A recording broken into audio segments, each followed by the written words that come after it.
Okie dokie. So, welcome to another episode of Passing the Common Core Algebra course subject, and of course, the regions, which is the important part, right? So, this is going to be a long series of lessons. So, now we're going to start with learning intention number 4. And what are we going to be looking at? We're going to be looking at properties of real numbers. All right, the first property that we're going to be looking into is the commutative property. All right?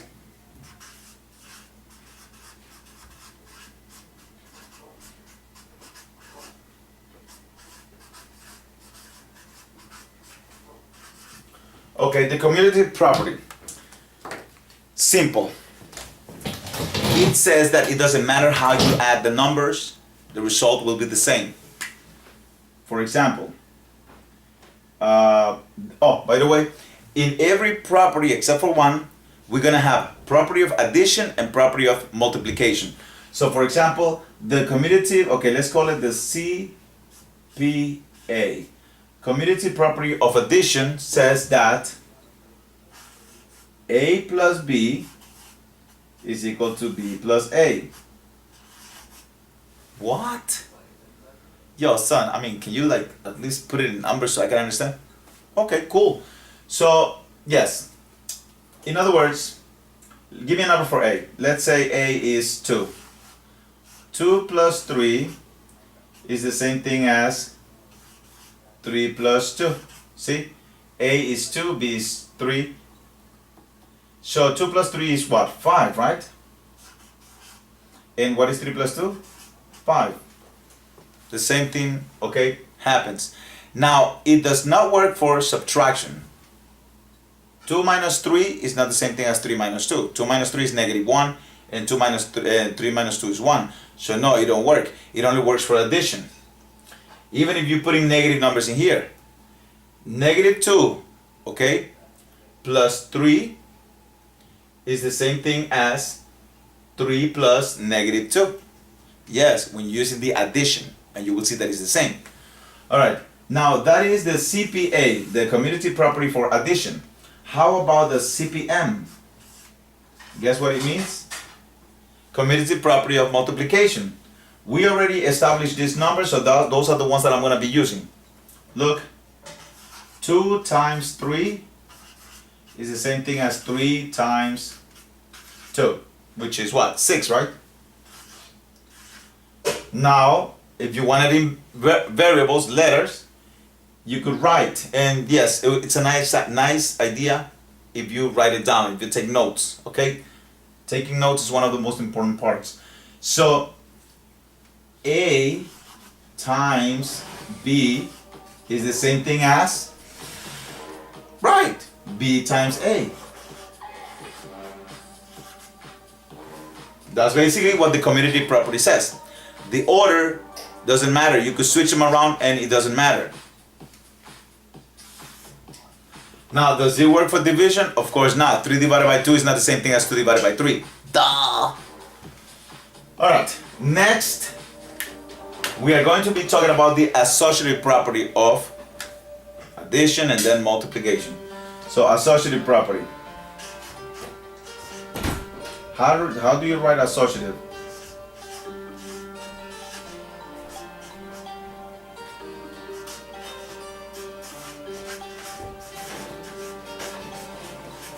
Associative property. It says, given at least 3 numbers, A, B, and C, it doesn't matter how you group the numbers, the result will be the same. For example, A plus B plus C should be the same as A plus B plus C. Son, can you give me a numerical example because I don't understand this crap right here? No problem. I'll do it. So A, we established that it was 2 plus B, we established that it was 3. Now we got a new member here, so let's give it the value of 4. This should be the same thing as 4. I know you're used to parentheses being a sign of multiplication, but it's not. If you have a plus or a minus between a number and the parentheses, it's just grouping, it's not multiplication. Just keep that in mind, don't get confused. So let's see. 2 plus 7 is 9, right? And 5 plus 4 is 9. So it holds true. Now this was the associative property of what? Guess, take a wild guess. Yes, of addition. So let's move on to the associative property for multiplication. Associative property of multiplication. It says exactly the same thing. A times B times C is the same thing as A times B times C. Oh my God, I made a mistake. The parenthesis doesn't go here. This is supposed to be an asterisk. Okay, because I'm trying to use the associative property. I could have put parentheses, but that's not the purpose of this lesson. So in other words, 2 times 3 times 4 should be the same thing as 2 times 3 times 4.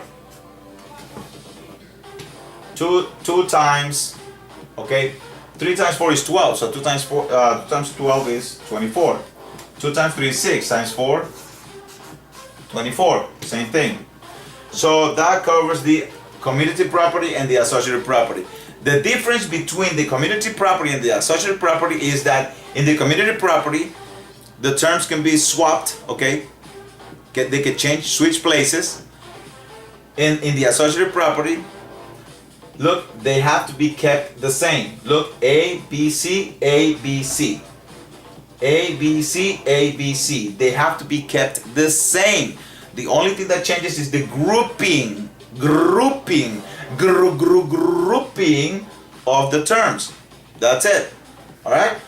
Cool then. Let us look at a different property. Now you should be taking notes if you know what's good for you. And for you and for you. Let's take a look at another important property here. This is one of the most important properties, and it's going to be in blue. We're talking about the DP.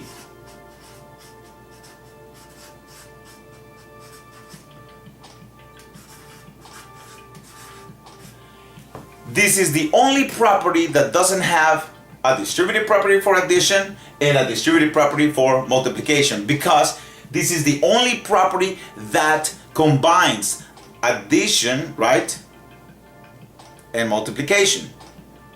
So it is said that the distributive property, okay, distributes, okay, multiplication over addition. What? Easy. It will always look like this. So that's enough. A times B plus C. You see, there is no plus or minus. That means that you're multiplying straight right here. Okay, straight through. So how do we multiply using the distributive? Well, distributive means you distribute. So look at this. A is gonna get multiplied by B. A times B is AB. A letter times a letter, put the two letters together if they're different, and that's it. Now look, is this term positive or negative? Positive. And then this is positive, so with a positive here. And then look, we move on to the next term. So we have A times C is AC. Something very important for the algebra. when you use the distributive property, every single term gets multiplied by everything else. In other words, everything times everything. I'm gonna show you. Okay, let's have another example. You wanna use, let me give you a different example so we understand what the distributive property is all about. Let's have the number 3 times the variable x plus 8. Okay, so let's start distributing. 3 times x, a number times a letter is the number and the letter. 3 positive times positive, positive. 3 times 8, 24. So my final answer is 3x plus 24. What in the world does that mean? Right now it don't mean jack. Seriously, it don't mean anything. But that's the way you do it. In the future, when we start solving real world problems, then it will mean something. Let me give you another example.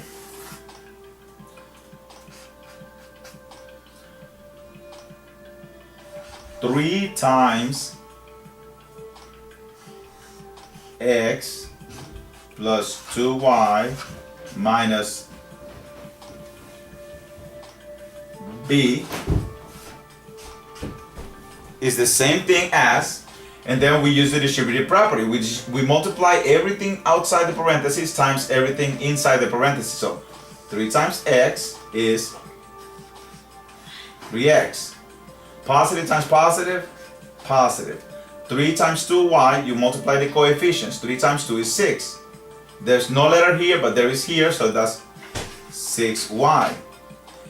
And then positive times negative is negative. 3 times b is 3b.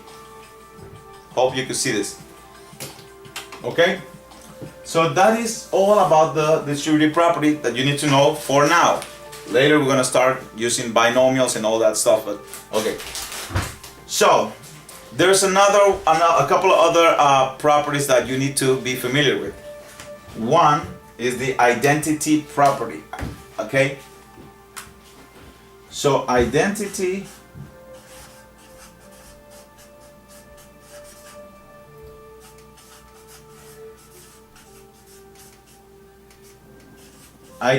properties. The additive identity, okay? Additive identity.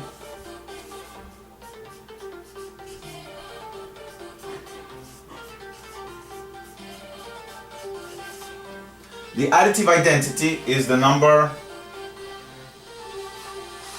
1. You're not correcting me? If you corrected me, that means that you know. If you don't, then I'm going to tell you something right now.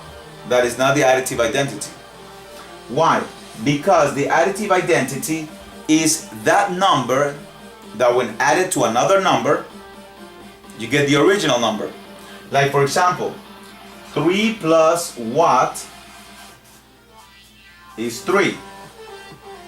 Correct, that number is 0. 0 is the additive identity. Why? Because anything plus 0 is itself. Beker plus 0 is Beker. Joanne plus 0 is Joanne. Carlos plus 0 is Carlos. Table plus 0 is table because you're adding nothing to it. Got it? So 0 is the additive identity.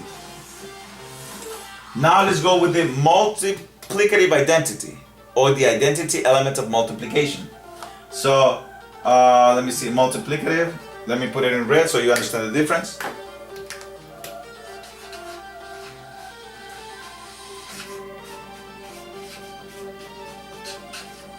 Multiplicative identity. That is that number that when multiplied by some other number gives you the original number. Maybe I'm saying it wrong. Maybe I should provide mathematical evidence for this. The multiplicative identity. When a number is multiplied by that identity, you get the original number. So for example, you have the number 3 times a number, I get 3. What is that number? 3 times what is 3? Nice, yes. 1. 3 times 1 is 3. 4 times 1 is 4. 0 times 1 is 0. So 1 is the identity element of multiplication. Anything times 1 is itself. So let's take a look at the last couple of properties. There is a property called closure. Okay? You could say that the rational numbers are closed under addition or under multiplication. What? Okay, let's talk about this. The real numbers are closed under the operation of addition. Meaning what? Well, if you have a real number or any number, right? And you add. If you add 2 numbers, will you get another number? Yes. So it is closed under addition. When you multiply a number times another, do you get a number? Yes. So you're saying that they are closed under multiplication. That's basically what it is, closure. Okay. There are some exceptions. Like for example, when you divide, okay, addition, multiplication is good. But division, if I want to divide, let's say I want to divide 3 by 0.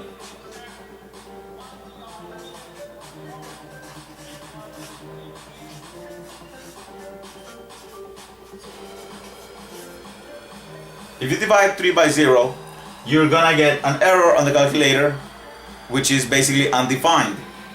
And if you ask Siri about it, Siri is gonna tell you, oh, please do not make me divide by 0. That would be like me asking you to grow a 3rd arm, which you cannot do, right? So you cannot divide by 0.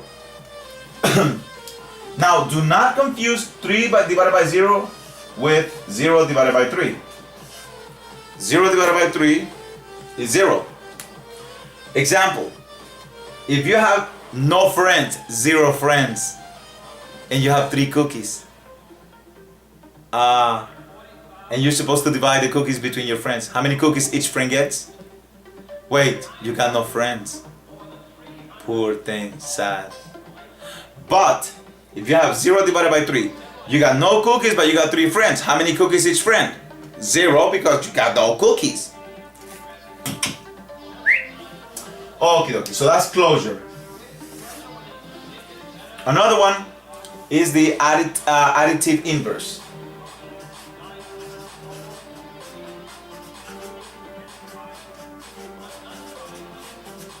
Additive inverse. The additive inverse of a number is the opposite. The additive inverse of -3 is +3. The additive inverse of -4 is +4. The additive inverse of 10 is -10. The additive inverse of 0.5 is -0.5.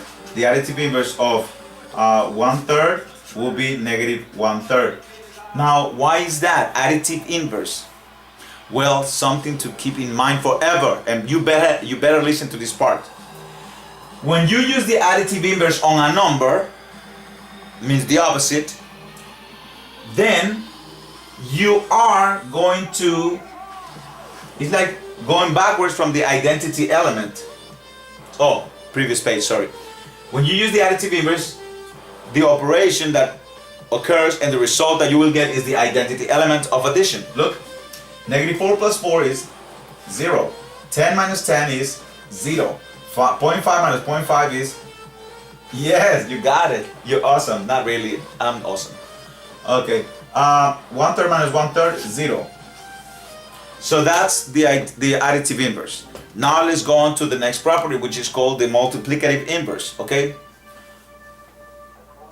Let me do it in blue.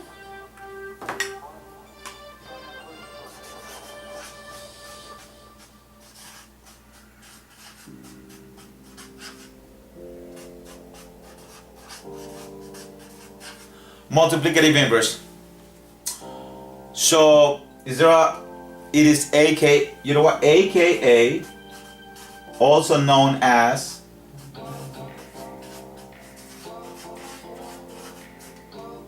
the reciprocal of a number. For example, the reciprocal of 3 over 4 is 4 over 3. Flip the fraction. So the same way the additive inverse works with the results is the same thing for the multiplicative inverse or reciprocal. Look, if you multiply this, you're gonna get 12 over 12, which is 1, because 12 divided by 12 is 1. And 1, we know that is the identity element of multiplication. Now guess what? If these 3 over 4 had been negative, then the reciprocal would not be 4 over 3. It would have been negative 4 over 3. It doesn't matter where I put it, on top or in the bottom, you're still gonna get the same. Why? Because negative times negative is positive. Yes, this negative means that the whole fraction is negative. Now, for a fraction to be negative, you can have two combinations, positive over negative or negative over positive. That's what makes the fraction negative. So then, what we do is, we just put a negative. We put a negative just in the middle, between the numerator and the denominator. Okay? So, once again, I only gave you one example, let me give you another one. How about the multiplicative inverse of 1 over 2? Yes, that would be 2 over 1. Because when you multiply, you're going to get 2. When you multiply, you're going to get 2 over 2, which is 1. Okay, but then what is the multiplicative inverse of 10? Hello? 2 over 1 is the same as 2, right? So if I was to ask you, what is the multiplicative inverse of 2? You would say 1 over 2. Because 2 is the same thing as 2 over 1. So if I ask you for the multiplicative inverse of 10, you could say that this is 10 over 1. So then the multiplicative inverse would be 1 over 10. Oh, Vex, that's what you meant, son. You're the best. No, I am not from there. So this is 10 over 10, which is 1. Uno. Alright? So that takes care. Additive inverse, multiplicative inverse, closure. That means that when you combine any two numbers, you get a number. Like the dumbest, I guess, property of all. Let me see. We have distributive property. Trichotomy. Should I do trichotomy? I don't know. Let me see now. Oh, okay, fine. We forgot one more. I didn't want to waste this paper on this property, but I'm just gonna do it. So we have two more. We have two more properties. Let me see if I can do it. So we have the law of, I hope I spell it right. Let's see now.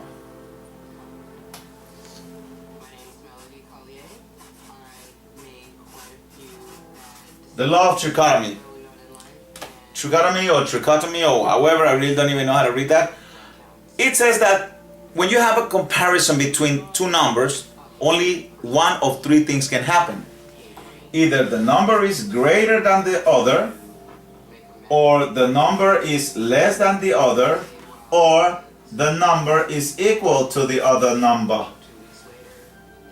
I know. Caught you, even if you don't want to, because I caught you. Alright, what is the other law? Density.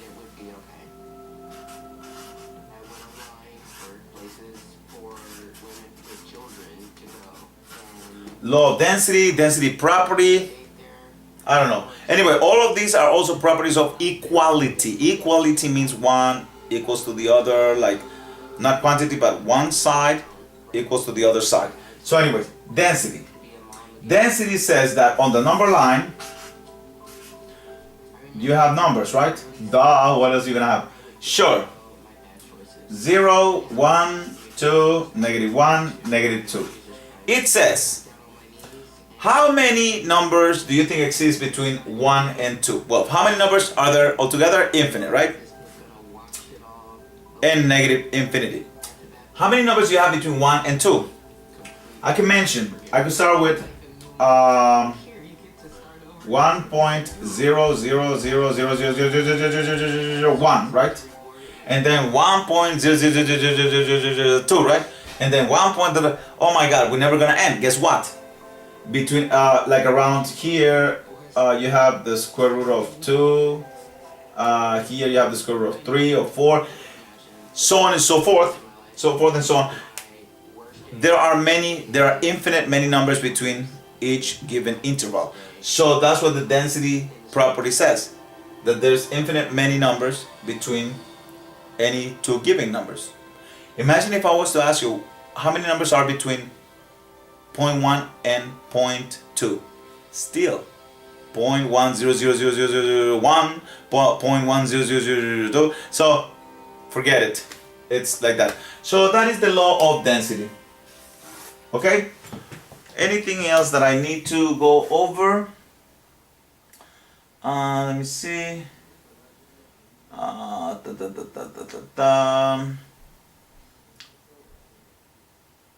Okay, let's see now. Adding 0 to a number leaves it unchanged. What property is that? Additive identity. Multiplying something by 1 leaves the number unchanged. What property is that? Multiplicative identity, or identity element of multiplication. Okay. When two numbers are added, the sum is the same regardless of the order. Well, you go back to that and you will notice that it's the commutative property. The product of any number and 1 is that number. Identity.